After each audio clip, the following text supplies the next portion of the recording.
जय गुरुदेव।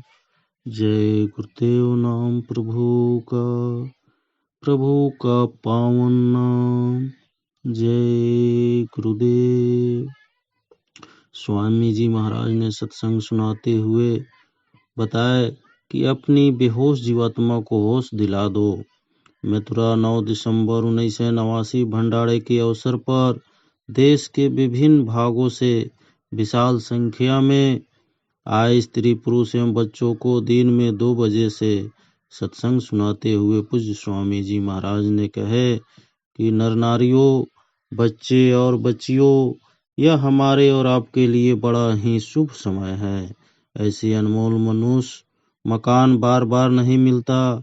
मालिक ने आपको ऊंचा से ऊंचा सर्वश्रेष्ठ यह अवसर दिया और मनुष्य तन में जीवात्मा को शिखर पर दोनों आंखों के मध्य भाग में बैठा दिया।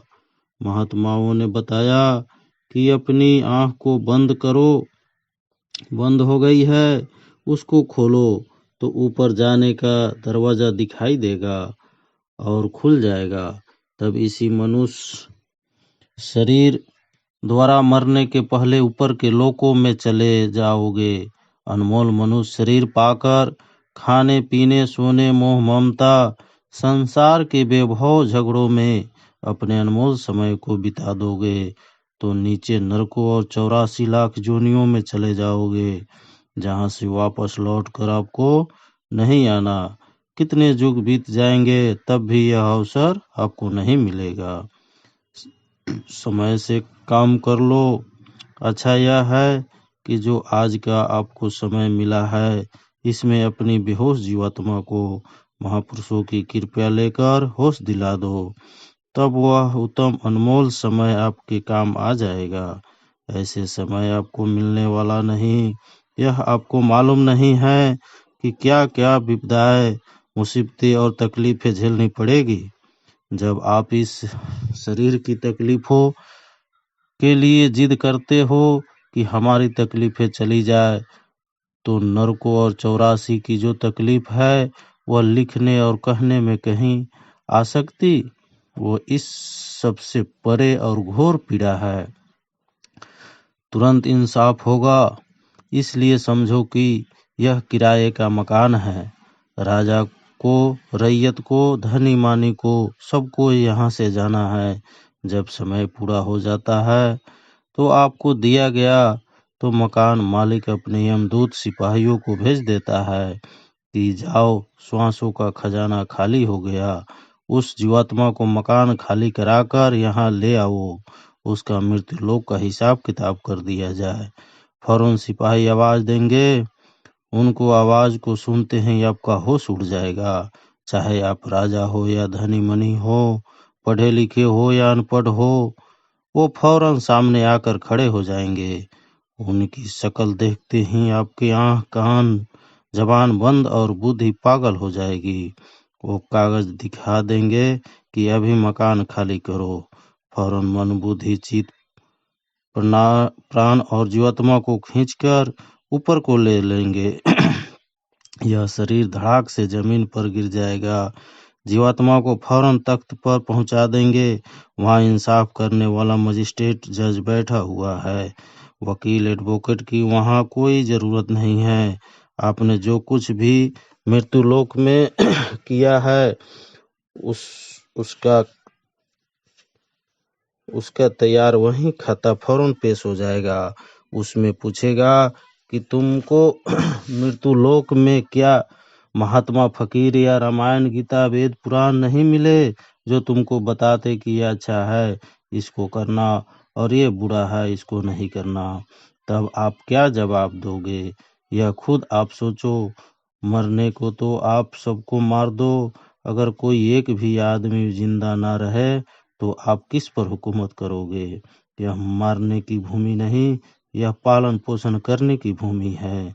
जो तुम यह काम करते हो तो उसको 1 मिनट भी नहीं लगेगा। फौरन सिपाहियों को बुलाएगा कि ले जाओ इसको और उस नाम वाले नरक में 1 करोड़ वर्ष तक लगातार जलाओ। तुमको वहां जलाया जाएगा। फिर कहेंगे तो उस नाम वाले नरक में इसको 1 करोड़ वर्ष तक काटो तो मशीन भी वैसा ही काट सकती है। तो काटते हैं और फिर जोड़ देते हैं, इसी तरह काटते और जोड़ते रहते हैं। रोने की आवाज, चिलचिलाहट लाखों मील तक जाती है, लेकिन कोई भी सुनने वाला नहीं। उस जलते हुए जंगल में पुण्य कमा लो। इसलिए आप लोग अपने लिए कुछ आगे की भी सोचो। यह काम जो आंख बंद करके करते हो, यह किसके लिए? यह शरीर तो किराए का ही मकान है, और फिर कितने दिन के लिए? 40 साल, 50 साल, 60 साल, मान लो 100 साल। तो 100 साल में तो आपकी ये हड्डियां भी लड़खड़ाने लगेगी। तो फिर किसके लिए ऐसे काम करते हो? कुछ ऐसा करो कि तुम्हारे द्वारा कुछ लोगों को आराम और शांति मिल जाए। कुछ पुण्य तो कमाओ कि पाप ही पाप करोगे। यह सोचो, आप वो फरिश्ते और यमदूत क्या तुम्हारे रिश्तेदार हैं? अभी अधिकारी सिपाही से कहे कि इसको मारो और डंडा बंद मत करना, तो वह दिन भर मारता रहेगा, चाहे तुम्हारी जान निकल जाए। सिपाही तो आदेश का पालन करेगा। उचित शिक्षा हो।